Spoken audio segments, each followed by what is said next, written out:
Friends, மக்கள் திலகம் அண்ணாவினால் ஈர்க்கப்பட்டு காங்கிரஸில் இருந்து திமுகவில் இணைந்தார். திமுகவிற்காக, கட்சிக்காக தன் படங்கள், பாடல்கள், காட்சிகள் அனைத்திலுமே கொடிகள், கொள்கைகளை பயன்படுத்தினார். அப்படிப்பட்ட மக்கள் திலகம் அண்ணாவின் மறைவுக்கு பிறகு திமுகவிலிருந்து நீக்கப்பட்டு தனி கட்சி ஆரம்பித்து 72 ஆரம்பித்து 77 ஆட்சியை பிடித்தார். ஒரு முறை தஞ்சாவூர் அரண்மனைக்கு முதலமைச்சராக சுற்றுப்பயணம் செய்தார். கோயில்களின் எல்லா பகுதிகளிலுமே சுற்றி வந்தார். சுற்றி வருகிறார்.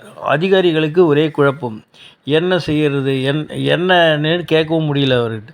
அவர் சுற்றி வந்தபோது ஒரு இடத்தில் நின்று, இங்கே ஒரு நிலவரை இருக்கும் பாருங்கள் அப்படின்னார். இல்லைங்க அப்படின்ட்டு கலெக்டர் சொல்கிறாரு.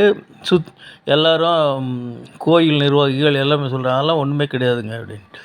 இல்லை அப்படி ஒரு குறிப்பிட்ட இடத்துல இங்கே தோண்டுங்க அப்படின்னு சொல்லியிருக்கார்.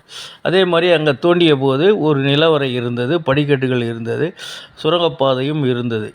மக்கள் திலகத்திற்கு இந்த செய்தி எப்படி தெரியும் என்று தெரியவில்லை. ஒரே ஆச்சரியம் அதிகாரிகளுக்கு.